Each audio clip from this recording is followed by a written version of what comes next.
मोदी का डंका है, क्या कांग्रेस को शंका है? सुप्रिया जी, आपको शंका क्यों है? आपको मेरा नमस्कार। मुझे शंका बिल्कुल नहीं है। मुझे लगता है जब प्रधानमंत्री विदेश के दौरे पर होते हैं तो वो हम सबको रिप्रेजेंट करते हैं। मैं आपकी जानकारी और आपके व्यूअर्स की जानकारी के लिए जॉन कर्बी जो स्पोक्सपर्सन है सिक्योरिटी काउंसिल के यूएस में, जिनका अभी बहुत बीजेपी कोट कर रही थी, उन्होंने क्या कहा उसको पढ़ देती हूं और आप मुझे बता दीजिए अगर ये इंटरनेशनल एम्बैरेसमेंट नहीं है तो क्या है। It is unusual for prime minister Modi to take questions from the media.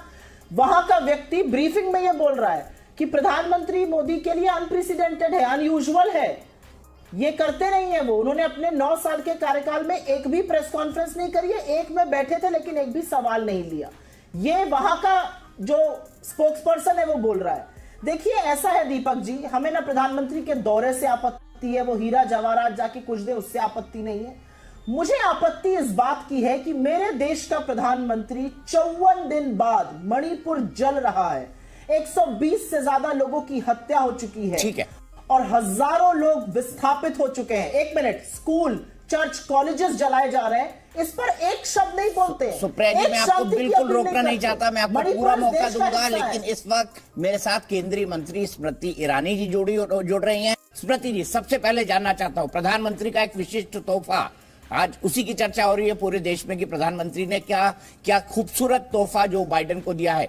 जब विश्व युद्ध की कगार पर था तो यूक्रेन और रशिया के बीच में युद्ध को विराम मात्र इसलिए दिया गया, क्या बोला तूने? युद्ध को विराम मात्र इसलिए दिया गया कि हिंदुस्तान के प्रधानमंत्री चाहते थे कि 20,000 से ज्यादा हिंदुस्तानी जो फंसे थे उस युद्ध क्षेत्र में उन्हें बहुत ही सुरक्षित अपने घर पहुंचाया जाए।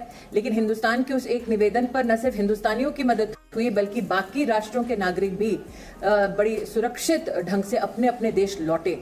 तो हिंदुस्तान की विश्व पटल पर जो एक उभरती नई भूमिका है, कहीं ना कहीं ये उसको भी परिभाषित करता है, उसको भी प्रतिबिंबित करता है।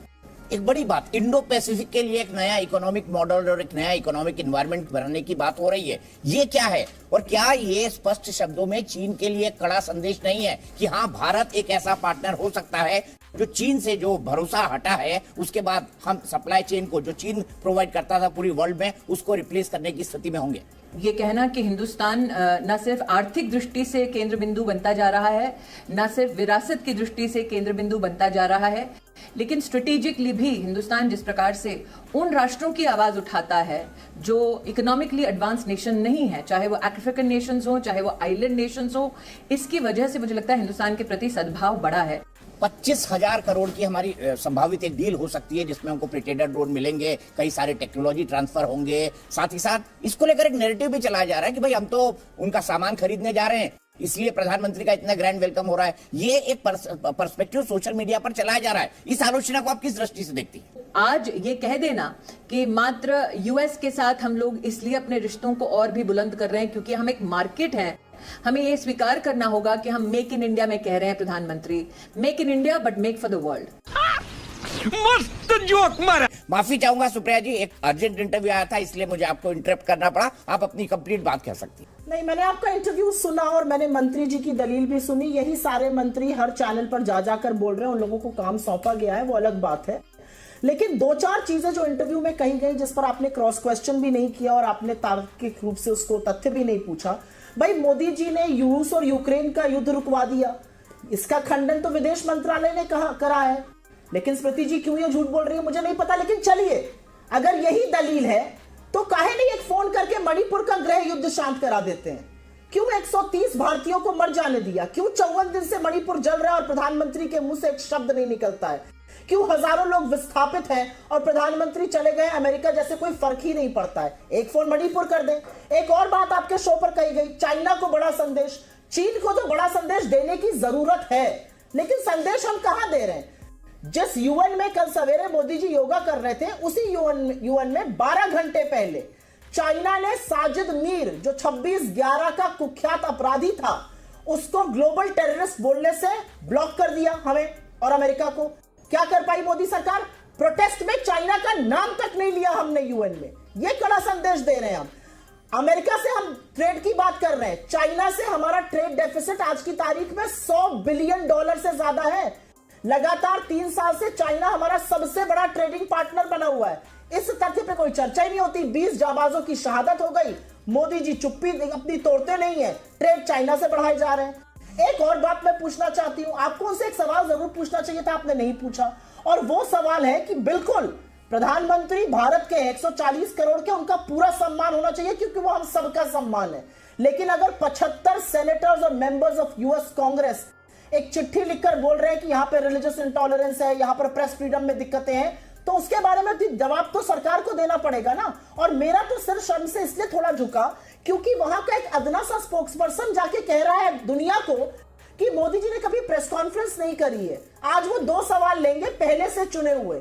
मैं तो ईश्वर से बस एक ही प्रार्थना कर रही हूं कि वो 2 सवाल, आप आम कैसे खाते हैं, काट कर या चूस कर, और आप कोई टॉनिक वॉनिक पीते हैं, ऐसे सवाल ना हो, क्योंकि इससे भारत का लोकतंत्र पर चिन्ह लग जाते हैं। बहुत बातें कोविन पर भी कही गई, वहां से डेटा लीक हुआ है, उस पर कुछ नहीं कहा जाएगा। हिंदुस्तान की कैपेसिटी स्वागत कर रहे हैं सब लोग, मुझे इस बात का दुख है और मैं वाकई में दुखी हूं। एक भारतीय होने के नाते कोई फर्क नहीं पड़ता हम कांग्रेस या बीजेपी के हैं, मुझे इस बात का दुख है और मुझे आपत्ति भी है यूएस एडमिनिस्ट्रेशन से कि जब 140 करोड़ के प्रधानमंत्री आपकी सरजमी पर पहुंचते हैं तो आपके यहां से एक बड़ा अधिकारी, एक प्रेसिडेंट, एक स्टेट सेक्रेटरी के लेवल का व्यक्ति क्यों नहीं आता है?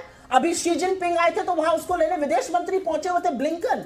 ये अलग बात है, जब नेहरू गए थे तो खुद प्रेसिडेंट ट्रूमन और प्रेसिडेंट केनेडी प्रोटोकॉल तोड़कर पहुंच गए थे। ये अलग बात है कि आइजनहावर ने उनको अपना गेस्ट बनाया था, प्रेसिडेंट आइजनहावर ने।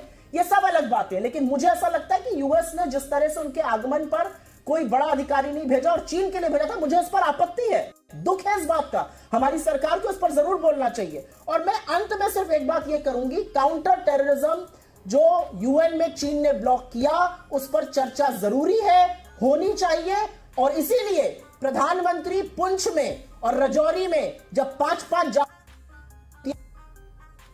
श्रद्धांजलि का एक शब्द बिना बोले नहीं रह सकते, ये मेरा अपना मानना है। प्रधानमंत्री हम सबके गए हैं, उनका पूरा सम्मान हो, लेकिन झूठ उसमें ना परोसा जाए, ये अच्छा रहेगा। एक चीज जानना चाहता था, कूटनीति का इंटरेस्ट रखने होती है। अब आप पूछिए अपना सवाल। जी, मैं ये पूछ रहा था कि जॉन किर्बी ने कहा है कि प्रधानमंत्री ने इंडिया में एक भी प्रेस कॉन्फ्रेंस नहीं की, ये उनके शब्द हैं। हर जगह आए जॉन कर्बी ने कहा, और मैं आपकी जानकारी के लिए आपको उसको रीड करके भी बता देती हूँ। Biden and Prime Minister Narendra Modi will deliver remarks to take questions from journalists on Thursday during the Indian Leaders' Day. John Kirby calls it a big deal. White House National Security spokesperson John Kirby said, "We are just grateful that Prime Minister has agreed to this because he usually doesn't do the press conference.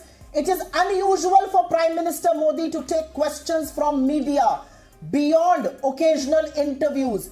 He has not addressed a single press conference in India since becoming Prime Minister किर्बी के शब्द नहीं है, about 9 years ago." मैं सिर्फ ये कहना चाहता हूँ, ये रॉयटर्स के शब्द हैं, जॉन किर्बी के नहीं। नहीं है, नहीं, no, you are wrong there, आप गलत हैं, क्योंकि मैं एक जर्नलिस्ट रह चुकी हूँ तो बिना तथ्यों के कुछ नहीं बोलती हूँ। मैं भी एक जर्नलिस्ट हूँ, शब्द है और ये वही मैं भी एक जर्नलिस्ट हूँ, मैं भी बिना तथ्य के आपसे सवाल नहीं पूछूंगा। ये रॉयटर्स के शब्द हैं, जॉन किर्बी के नहीं। ये रॉयटर्स के, नो, आप गलत हैं, मैं सही हूं यहां पर। ये जॉन कर्बी के शब्द है। मुझे इस बात की आपत्ति है कि कैसे ये बातें विश्व पटल पर आ रही हैं जब अपने देश में 9 साल तक। भाई अच्छा, चलिए किसी के भी शब्दों, ये तो आप मानेंगे ना कि 9 साल में मोदी जी के अंदर इतनी हिम्मत नहीं हुई कि एक प्रेस कॉन्फ्रेंस कर दें। आप जैसे प्रगाढ़ जर्नलिस्ट से सवाल ले बेबाक होकर। बहुत बहुत शुक्रिया, बहुत बहुत शुक्रिया सुप्रिया जी हमसे बात करने के लिए। बस हवा निकल गई। अब बताइए मैं क्या करूंगा? एक बहुत सिंपल सी टिप आपके साथ शेयर करती हूँ। अपने हाथ को इस तरीके से रखिए। If you look at this from your side, आपका लेफ्ट हैंड आपको बी के जैसे दिखेगा और राइट हैंड आपको डी के जैसे दिखेगा। B and D. B for थोड़ी मदद रखिए। वे मैं तेरा मन पर